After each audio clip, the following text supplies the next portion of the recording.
Hi hello నమస్తే welcome to Suman TV. నేను మీ శ్రవంతి. ప్రస్తుతం మనం ఇప్పుడు రాజన్న సిరిసిల్ల జిల్లాలో ఉన్నటువంటి జిల్లా వ్యవసాయ అధికారి కార్యాలయంకి అయితే మనం వచ్చినామండి. సో చాలా మంది రుణమాఫీ అయితే వారి ఖాతాల్లో పడ్డవి, కొంతమందికి అయితే పడలేదు. సో ఆ విషయం గురించి అయితే మనం ఇక్కడ వడ్డేపల్లి భాస్కర్ గారు ఉన్నారు, జిల్లా వ్యవసాయ అధికారి. ఒకసారి మనం వారిని అడిగి తెలుసుకునే ప్రయత్నం అయితే చేద్దాం. ఇప్పుడు మనతో మాట్లాడడానికి జిల్లా వ్యవసాయ అధికారి వడ్డేపల్లి భాస్కర్ గారు మనతో ఉన్నారు. సో ఒకసారి మనం వారిని అడుగుదాము. చాలా మందికి రుణమాఫీ కొంతమందికి వచ్చినాయి, కొంతమందికి రాలేవు. సో దాని గురించి ఒకసారి మనం సార్ గారి మాటల్లో అడిగి తెలుసుకుందాం. సార్ చెప్పండి, ఇప్పుడు చాలా మంది కూడా రుణమాఫీ అనేది వారి ఖాతాలో పడ్డవి, కొంతమందికి రాలేవు. సో దాని గురించి మరి మీరు యాక్చువల్గా మనకు జిల్లాలో దాదాపు ఒక 48,000 మంది రైతులు ఎలిజిబిలిటీ ఉన్నారు ఈ రుణమాఫీలో.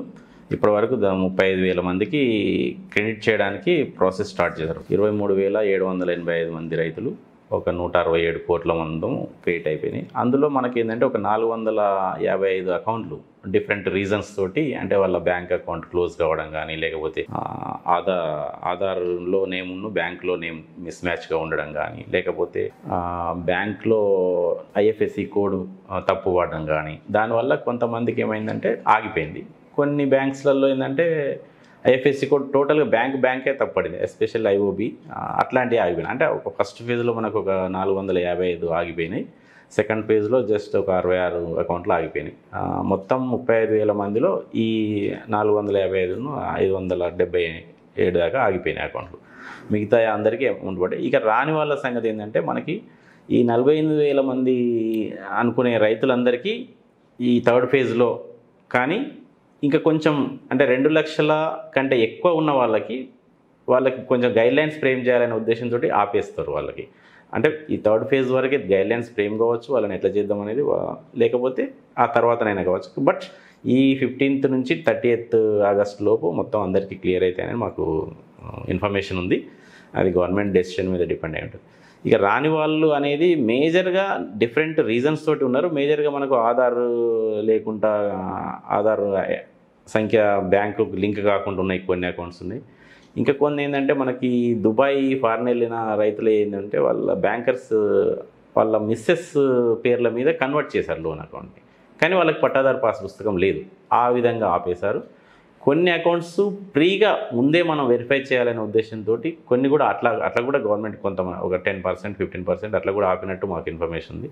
ఇవన్నిటికీ టోటల్గా మనకు ఆగస్టు ఎండింగ్ వరకు క్లియర్ చేసే అవకాశం అయితే ఉంది. సో వాళ్ళు ఒకవేళ చాలామంది కన్ఫ్యూజ్లో కూడా ఉన్నారు, ప్రాసెస్ ఎలా స్టార్ట్ చేయాలి, ఎలా క్లియర్ చేసుకోవాలి అని చెప్పేసి కూడా కొంచెం వాళ్ళు ఆలోచన అనేది రాంగ్ అవుతుంది. వాళ్ళకి అర్థం కావట్లేదు. వాళ్ళకి ఈజీ వేలు ఇప్పుడు ఎలా వెళ్తే మనకి వాళ్ళకి అర్థమయ్యే విధంగా. అయితే ఒక్కటి చెప్పదలుచుకున్నది ఏంటంటే మనం ప్రతి మండల హెడ్ క్వార్టర్లో గ్రీవెన్స్ సెల్ ఏర్పాటు చేశాము. అక్కడ ఏఓ గారు ఉంటారు, బ్యాంక్ పర్సన్ ఒకరు ఉంటారు. అక్కడికి వెళ్తున్నారు, వాళ్ళు క్లారిఫై చేసుకుంటున్నారు. అయినా కూడా చాలామంది రైతులు, కొంతమంది అక్కడికి వెళ్ళలేని రైతులు కావచ్చు, లేకపోతే అవసరం లేదు తర్వాత చూద్దాం అనుకునే రైతులు కావచ్చు, కానీ డిఫరెంట్ వేలో ఫోన్లో మాట్లాడే రైతులు చాలామంది నాకు కూడా ఫోన్స్ వస్తుంటాయి. ఇట్లాంటి వాళ్ళకు మేము డీటెయిల్గా ఎక్స్ప్లెయిన్ చేయడం జరుగుతుంది. అయినా కూడా మీ టీవీ ద్వారా చెప్పడం ఏంటంటే కొంచెం ఓపిక పట్టాలి. మనకు అంటే ప్రాసెస్ కంప్లీట్ అయినాక కూడా మనకు రాలేదు అనుకుంటే అప్పుడు కొంచెం మనకు రిక్వెస్ట్ చేయడం కానీ, ముందుగా రైతులందరినీ కోరేది ఏంటంటే మనకు అసలు బ్యాంకు నుంచి ఎలిజిబిలిటీ ఉందా లేదా అనేది మీరు కనుక్కుంటే మీకు కొంచెం క్లారిటీ వచ్చేస్తుంది. అక్కడ బ్యాంకు నుంచి మనం ఎలిజిబిలిటీ ఉంది అనేది ఏదైనా లెటర్ లాగా మనకు తెస్తే దాన్ని మనం పైకి ఎస్కలేట్ చేసి ప్రాబ్లమ్ని వాళ్ళని కూడా ఇంక్లూడ్ అయ్యే విధంగా చేసే అవకాశం ఉంటుంది.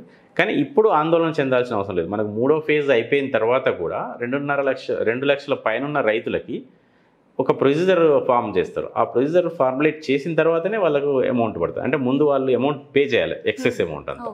ఆ ఎక్సెస్ అమౌంట్ పే చేసిన తర్వాత వాళ్ళకి ప్రాసెస్ స్టార్ట్ చేస్తారు. కాబట్టి దానికి అండర్ ప్రాసెస్లో ఉంది. ఈ వీక్లో కానీ లేకపోతే థర్డ్ ఫేజ్ అయిపోయే లోపే మనకు గైడ్లైన్స్ వచ్చే అవకాశం ఉంటుంది. దానికి ఆ ప్రాసెస్ మేము మొదలు పెడతాం విత్ బ్యాంకర్స్ హెల్ప్ తోటి. వాళ్ళు ఆందోళన చెందాల్సిన అవసరం లేదు. జస్ట్ ఇంకా ఈ అసలు పడిన లిస్ట్లో వచ్చి పడి కూడా రిటర్న్ పోయిన అమౌంట్ ఉంది, వీళ్ళకి ఏంటంటే వీళ్ళకి కూడా ఒక ప్రాసెస్ ఎస్టాబ్లిష్ చేస్తుంది గవర్నమెంట్. వీళ్ళని ఏం చేయాలి అంటే ఎవరు వీళ్ళ డేటాను మళ్ళీ అప్లోడ్ చేయాలనేది ఇంకా డెసిషన్ జరగలేదు. మాకు ఒక లాగిన్ ఉంటుంది, మాకుంటుంది, ఎల్డిఎంకి ఉంటుంది.